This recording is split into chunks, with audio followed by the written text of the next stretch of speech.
Hello and welcome to the Gooner Tour, back again with you guys for another episode of our Raw Reaction series, joining you at 8 a.m, 6 out of 7 days a week to give you all the updates regarding Arsenal and, of course, have a bit of a chat and get your thoughts and feelings about where the club is at right now as we close in on what could be a brilliant end to the season and maybe, if we're a little bit lucky, a top 4 place as well. I hope you're doing good and well this morning. Thank you for joining me in the chat box live. Thank you for making this part of your morning routine. And thank you for some of the kind comments that we got in the chat box and the comment box after yesterday's show. It was a really good response to yesterday's video. Some really nice things. Shout out to Sharon and your other half as well in particular. Really kind comment and thank you for that. Really appreciate that. So, have a fantastic day, people. Let's jump into the chat and see what you guys are saying. Stevie, good morning to you, to Trevor, to Mike, Anthony, and we've got Shreyas and Luke and Matt G.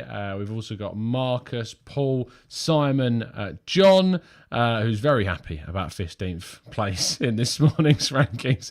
Maximius, good morning. Rohit, Manu, Greg, AV, Sartvik, True Facts, good morning, guys.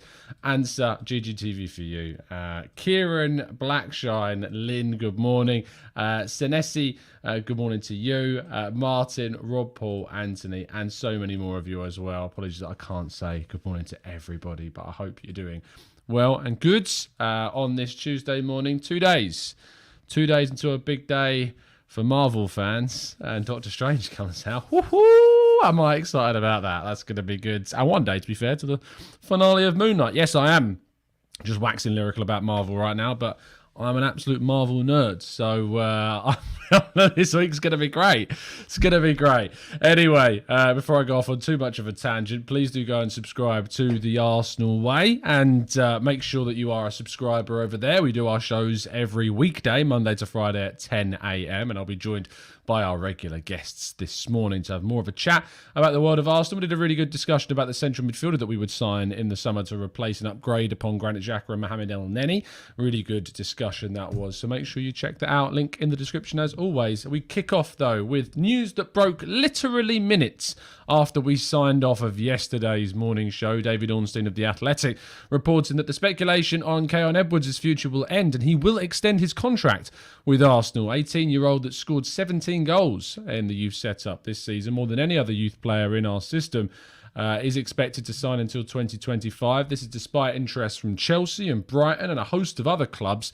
Arsenal have managed to beat off that competition and win the race to re-sign Keon Edwards, which is a massive, massive plus. Really, genuinely, such a big boost to us because he was looking very likely to move on at one stage. So the fact that we've managed to keep him for another 3 years at least is huge for the club, and fingers crossed we see him progress into the first team setup in the next few years as well. Speaking of young players that could be sticking around, Eddie Nketiah is being reported by Sami Mokbel to be the subject of plenty of hard work by Mikel Arteta, supposedly to convince him to stay at the club. A contract offer has continued to be on the table. However, Nketiah has plenty of offers from outside of the club and into Europe. From my perspective, look, if we re-sign him, as long as it doesn't interrupt with what we're trying to do in the summer, look, who am I to say no? If we can still manage to bring in 2 forwards, great.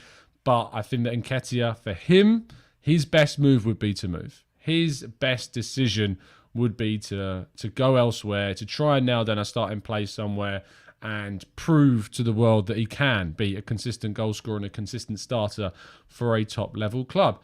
I think that a lot of people have treated him unfairly.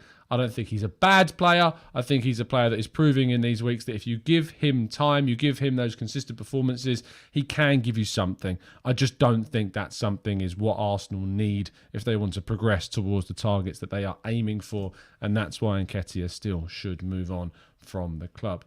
Now, Aston Villa midfielder Chukwuemeka, who I have probably butchered the pronunciation of, and I appreciate everyone giving me the phonetic spelling of players in the comment sections. I genuinely do. It really does help.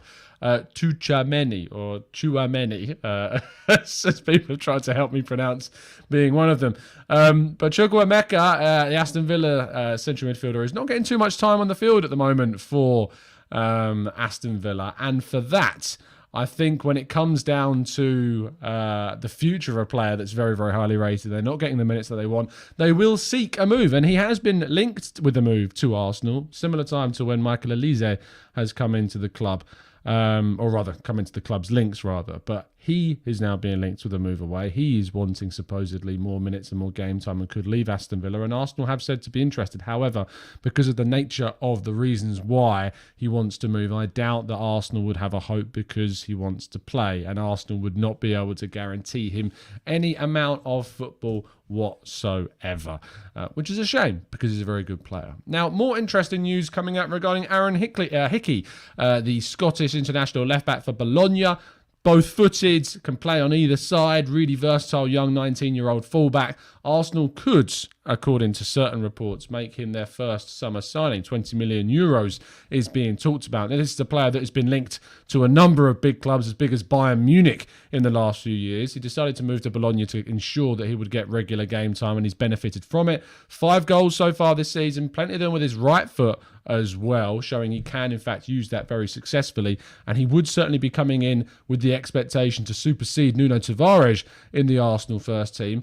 It is an interesting one considering Kieran Tierney would be ahead of him in the pecking order and has a similar nationality, well, exactly the same, not similar about it, the same nationality, that would possibly have an impact on his capacity to play for the Scottish national team. That said, of course, you've already got Andrew Robertson there. Who knows? Maybe Hickey could be a player that becomes Andrew Robertson's understudy in the left wing-back role, whereas Tierney's more of that left centre-back style. And the fact that he can play on the right-hand side as well will certainly be interesting. Steve Clarke, who I believe is still the Scottish manager. So Hickey is very much on Arsenal's radar, it seems, and he could become very much be Arsenal's first signing of the summer, around 20 million euros. And I think that would be a very, very good piece of investment for the club.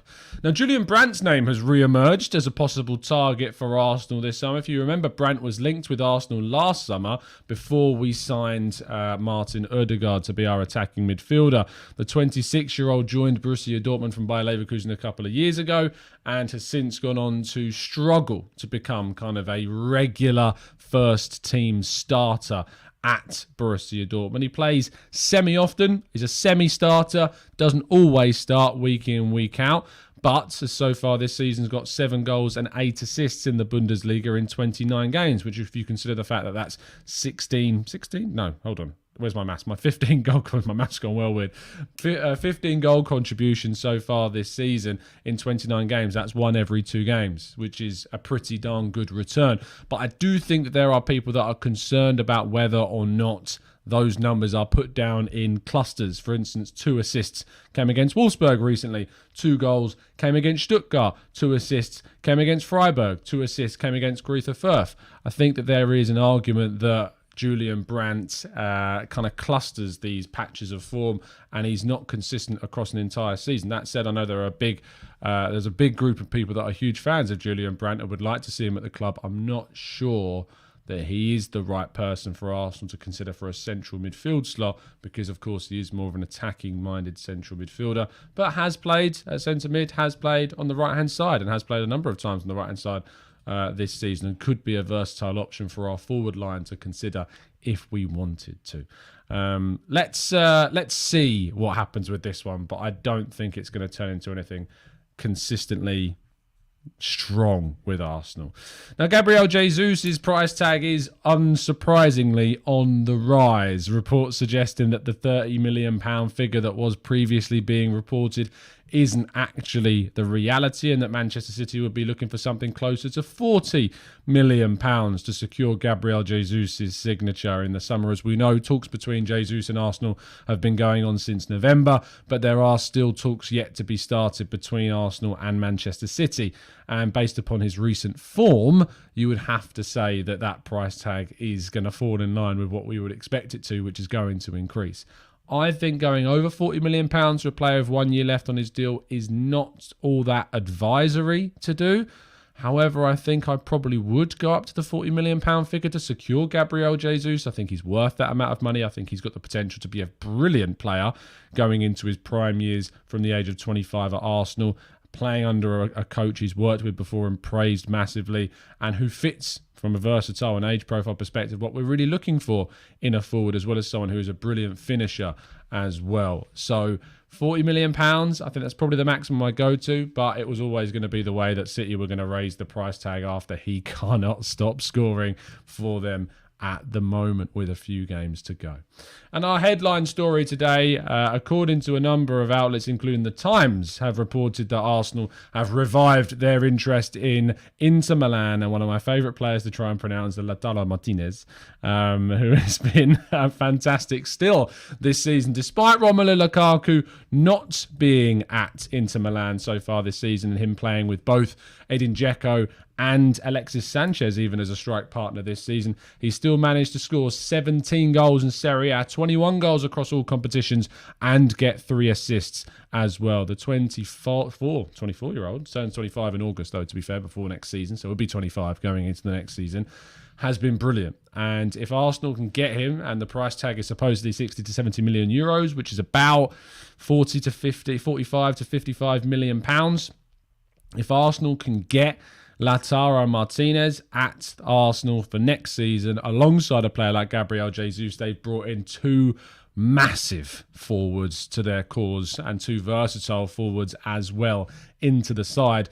I would be very, very excited if they turn out to be the 2 forwards. They're quite stylistically similar in regards to kind of their diminutive height and the way in which they are on the ball.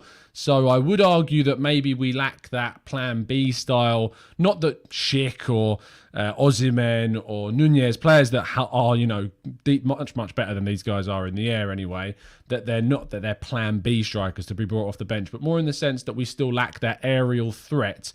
Perhaps a Cody Gakpo being brought in as well to add that 6-foot ridiculous height into the team would also be advisable. That would be a bit of a concern, that we still don't have necessarily the aerial threat in a striker that we still lack. But Martinez and Jesus would be really, really strong to see come into the club next season. And that completes today's news, which means we're going to jump to you guys in the chat box now for your questions and see what you guys are going to be asking in today's second half. We'll be back straight after this short break.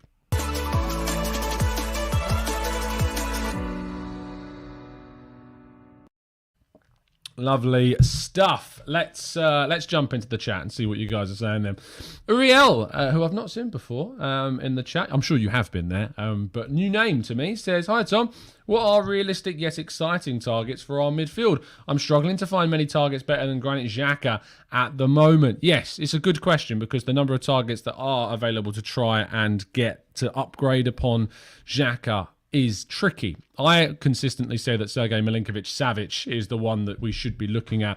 Ridiculous number of goals in midfield. Really consistent player. He's got leadership skills too. 27 years of age and won't be 28 until February of next year. I think there are lots of positives to come from him. His price tag would be big, but to get an upgrade on Granit Xhaka, you are going to have to pay the big money. And if you bring in someone like that, I think it could be a huge bit of business for Arsenal. So Sergej Milinkovic-Savic would be mine. Olu says, "Hey Tom, Jesus for 35 million, Calvert-Lewin for 25 million if Everton goes down, De Jong for 60 million, will you do it?" Not DCL for me. I'd be looking to target someone far, far better and consistent than Calvert-Lewin. Jeremy says, "Do you see us prematurely dumping Nuno if we get a deal for Hickey done? Also, don't overlook Jesus' area ability. The guy leaps like a salmon." I understand. Look, I'm not saying that Lautaro Martinez or Jesus can't head a ball. It's just that aerial threat, the ability to beat some of the big defenders in the air more consistently. That's what I'm looking for. Jesus is good at finding space, so when the ball does manage to reach him, he's good. But he does have players like De Bruyne feeding him crosses, which is very different to the players that we unfortunately have. Not unfortunately, but and just in comparison, we don't have the same level of crossing quality as what Manchester City do in someone like De Bruyne.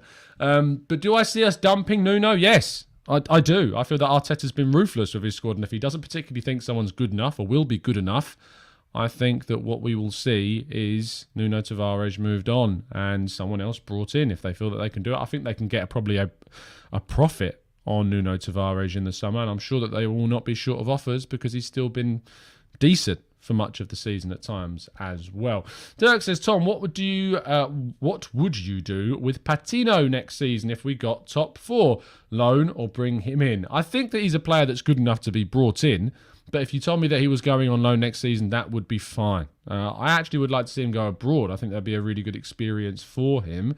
But I think he's one of those players similar to Saka that doesn't necessarily need a loan and could be brought in gradually and integrated into the team through cup competitions and substitute appearances as well. Shreya says, hi Tom, there are rumours about De Jong to Arsenal. We should go all out for him. What are your thoughts? Look, if he's possible to get, go get. He's an upgrade on what we've got. I don't think Barcelona will sell him. From the comments of Jordi Cruyff very recently, Barcelona don't want to sell him, despite what some Spanish outlets have said. They don't want to see De Jong go. Even these links to Carlos Soler don't necessarily say and suggest that De Jong will go. If he's available, absolutely go for him. But I think that there is an argument that Barcelona's kind of headstrong and well-being about the deal would mean that they don't want it to happen. So I don't think you should get your hopes up about a Frenkie de Jong move to Arsenal. Inga says, when Liverpool beat Spurs, love the confidence, do you think a draw against Spurs will be enough to reach Champions League football? I do. It won't be mathematically, of course, but I think it would be enough that we would then be able to beat either of Newcastle or Everton to secure top 4. We should be able to do that. So a draw isn't the end of the world, but we definitely should. If we win our next 2 games and Spurs drop points in both, if Spurs drop points in the Liverpool game and lose to us, then it's ours. That's the situation. Priyank says, hi Tom, have you ever seen a team buy 2 quality strikers in the same window? That's why I think we should buy a Napoli striker and a winger who can play as a striker. Just because other teams haven't done it doesn't mean that we won't. And I can tell you for now, for fact, that Arteta wants to, that the club want to, that the club are looking to bring in 2 forwards this summer.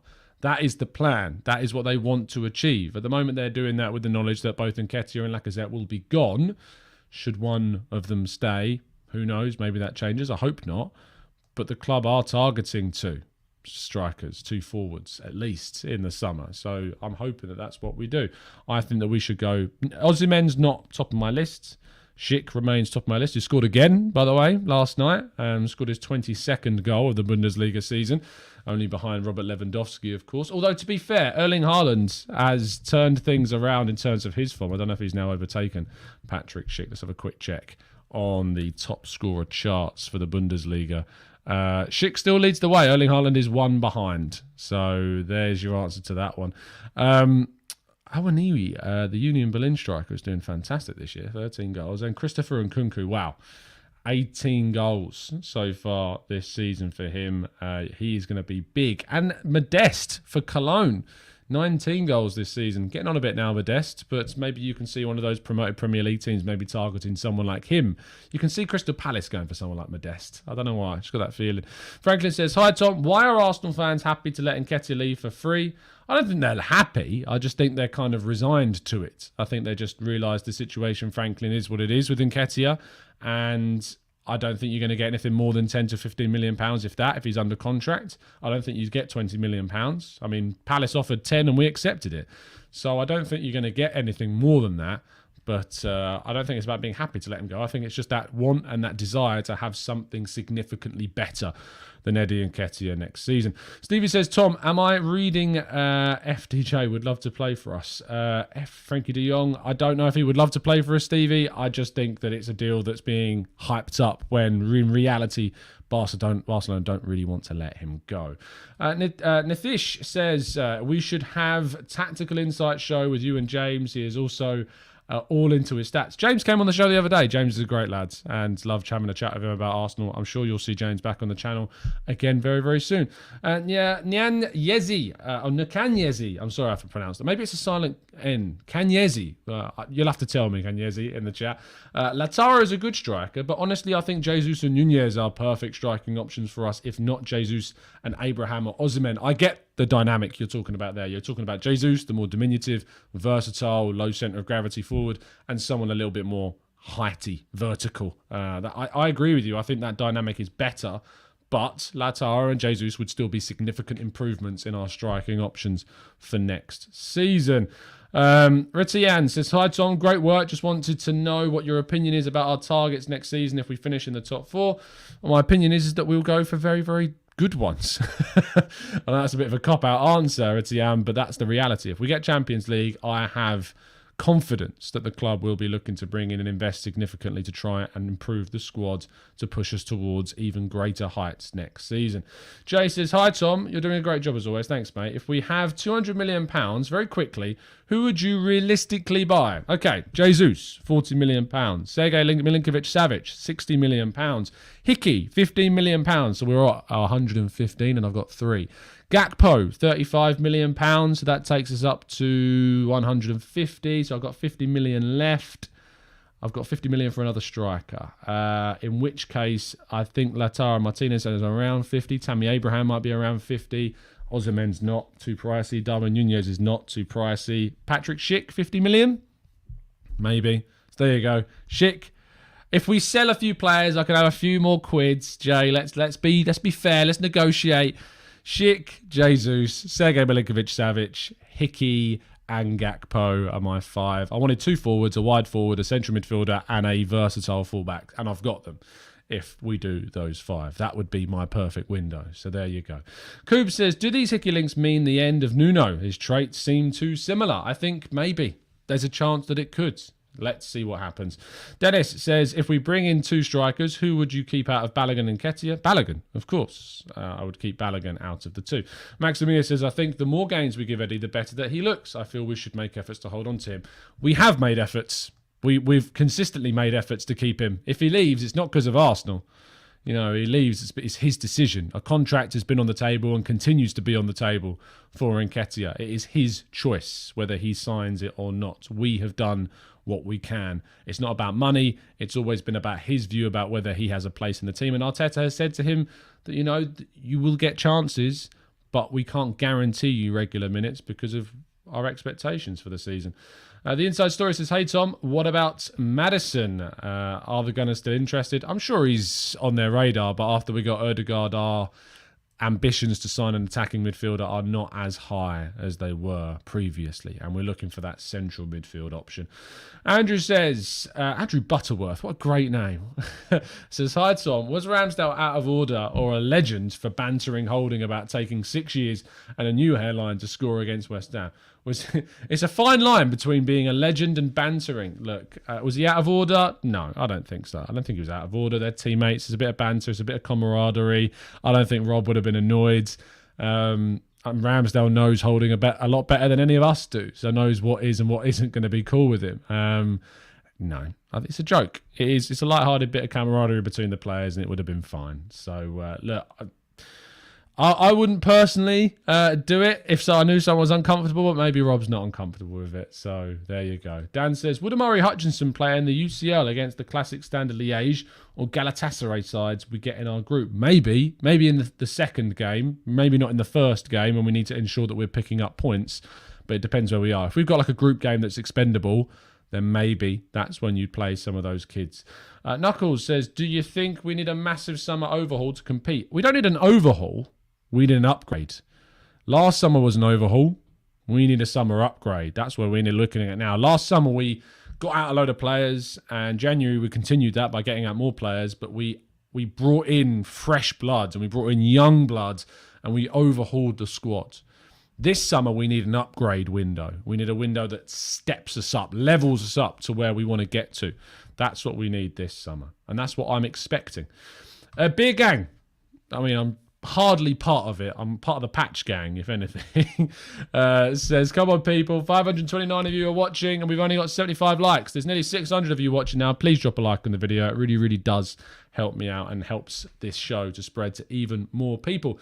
Clive, I've seen that link between Amari Hutchinson and Reading. I've also heard that it's just rumour at the moment. I hope it turns into something real, but I've heard it's just a bit of paper talk at the moment. Let's see. Let's wait and see what happens. But Arsenal and Reading do have a really good relationship, so it's something that could happen. But for the moment, I believe it's just paper talk right now. Abdul says, question, don't you think Mo El Neni 2 years contract extension due to his experience playing at the elite level? 1 year for me. I would happily give him a 1 year extension. especially if we're only going for one central midfielder this season. It allows Lokonga to be more bedded in more comfortably, knowing that we've got El Neni available if we want him. So a 1-year extension for El Neni, I don't see too much of an issue with that. GGTV says both Nuno and Tierney out, Josh Duig and Hickey in. Duig, of course, we were linked to last summer. Not seen how he's actually got on this season. Let's do a quick check on how Josh Duig has got on for Hibs this season. Playing, of course, with Harry Clark now as well. No goals, 1 assist in 29 Scottish Premiership games this season, but that doesn't tell you the whole story about a fullback. Certainly one to watch still, and still only 19 years of age. But Hickey is having a fantastic season, and his versatility as well will be a big attractive trait for the club. Maximir says, hi Tom, I think Eddie is getting better the more he plays. We should make efforts to retain him, especially with Europe after a season. Take a decision between him and Flo Balogun based on performances. Noel says, which youth players do you think we should give game time in cup competitions to next season, and which should we loan out? Youth players that should stay, following Balogun, I think needs to be integrated. I would like to see Charlie Patino integrated more. Miguel Aziz, of course, could be another one that you integrate a little bit more. Brooke Norton Cuffy is the big one for me, though. I'd love to see him given an opportunity in some more of those youth and those cup games, and maybe even a Champions League appearance if we have that available to us. So let's wait and see. Antonov says, how's it going about the Aktoglu, however we pronounce his name. Apologies again. Turkish pronunciation is not my strong suit. I think that's a link that was kind of sporadic, that is not really showing any potential of being genuine. I don't think it's one that we're really looking at all that strongly, but who knows? The transfer window throws up all kinds of things. Will, thank you so much for the donation. He says, Tom, how do you rate Mikel Moreno for a midfield option, and what are your thoughts on Benjamin Sesko? Sesko, really fantastic talent. Not sure he's of the right level yet for us to pursue him, however. So I feel like I would just hold on him. One to keep an eye on, though, but I think with Flo Balogun here, he's not the one we should be looking at the moment. Mikel Moreno, however, I think would be a very, very good addition to the squad. He would cost you quite a bit. Real Sociedad don't tend to let their players leave on the cheap. So I don't think you'll be able to get him on the cheap. However, he would be a good addition. Is he an upgrade on Granit Xhaka? I'm not sure.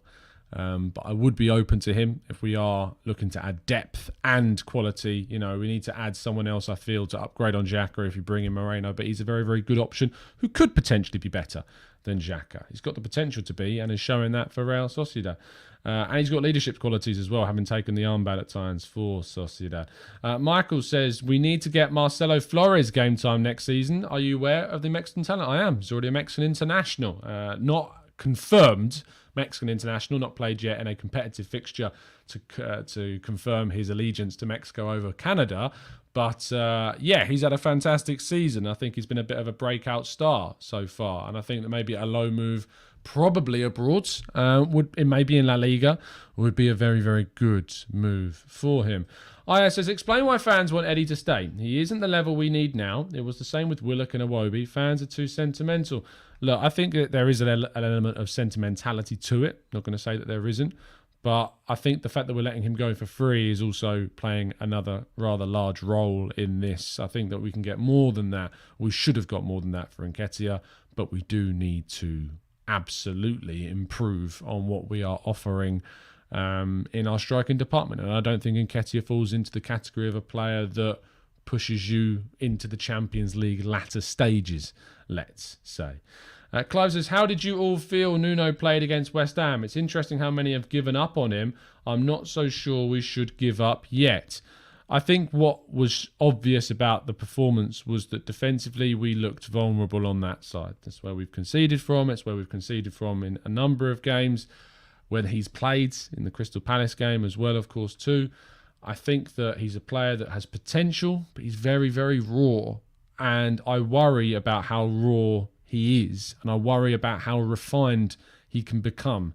I've liked some of the performances, the Leicester performance, the Villa performance, the Newcastle performance, the Watford performance. They're games that I liked him in, but there's just something about him. There's just something too raw about his game that he's got a bit of a what's the right word? I don't know the best comparison to use for him as a player, but there's just something about him that I don't think he's of the level or can be of the level. It's the same kind of feeling I have always had about Eddie Nketiah, to be honest.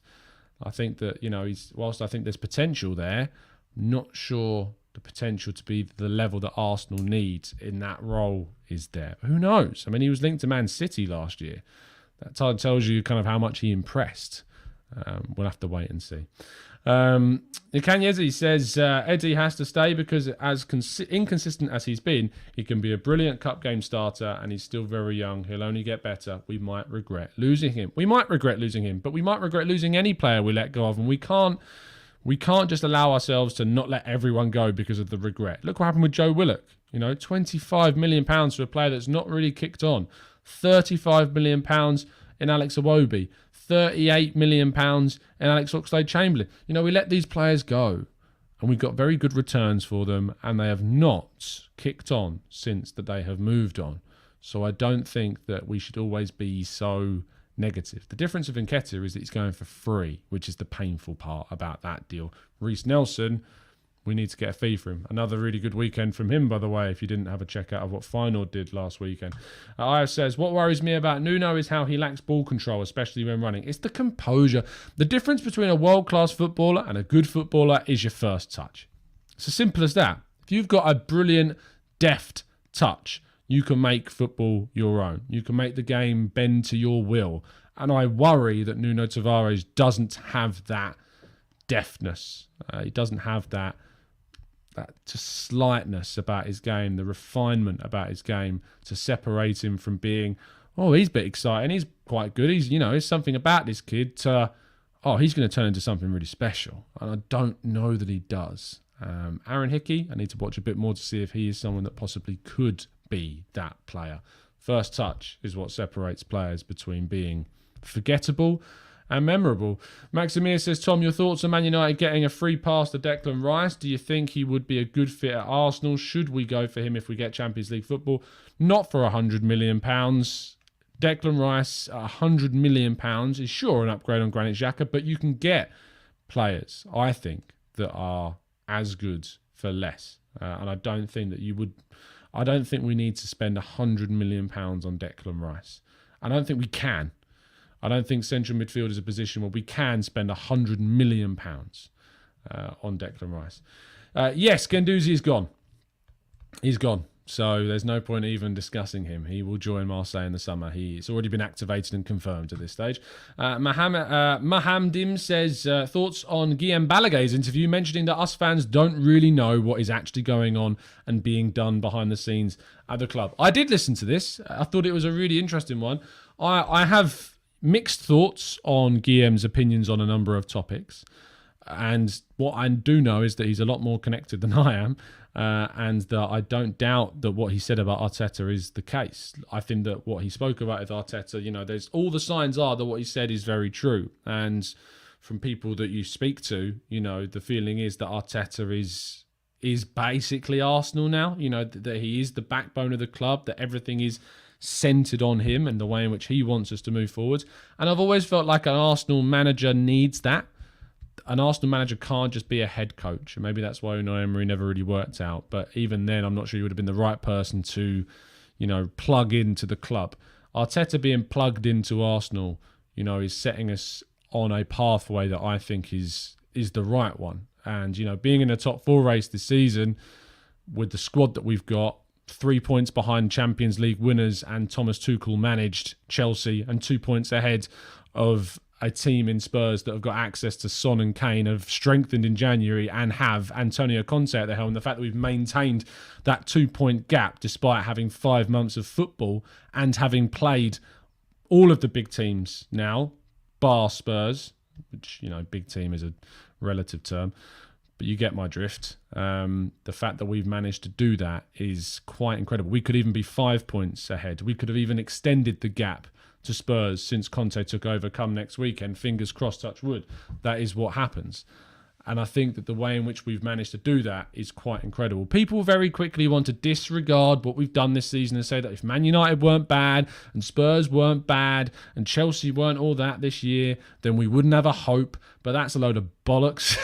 Excuse my French.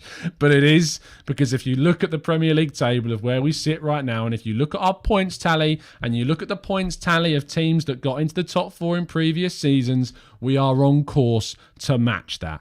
We are on course to achieve that. So it can't be just about, oh, this team's been bad, this team's been bad, because I'm sorry, we're on course to achieve a points tally that falls in line with plenty of teams that have achieved a top 4 spot this season. That's not the ambition long term. I don't want to just be fighting for top 4. I want to be going towards titles. But to do that, you've got to take steps. And we are taking a leap forwards if we go into the top 4 this season to where we want to go. And with that, that'll finish off today's show. Please do drop a like on the video if you've enjoyed things, and subscribe to the channel if you indeed enjoy all of the content that we produce here. There'll be more content for you coming this week, including plenty more chats with some fantastic guests. And of course, our preview show will be returning for the game against Leeds at the weekend. I'll be live at 10 a.m. On the Arsenal Way. Link in the description to the channel as always. Be joined by a couple of fantastic guests, Bailey and Chris, as I always am, to talk about all things Arsenal and more. So do join us at 10 a.m. in just over an hour's time. Thank you so much for tuning in. Absolute legends, every single one of you. Appreciate your time. Do check out as well the Arsenal Lounge show from last night with me, Mo and Lev over on the Arsenal Lounge. Really good stream. Make sure you give it a listen. See you soon. And as always, up the Arsenal.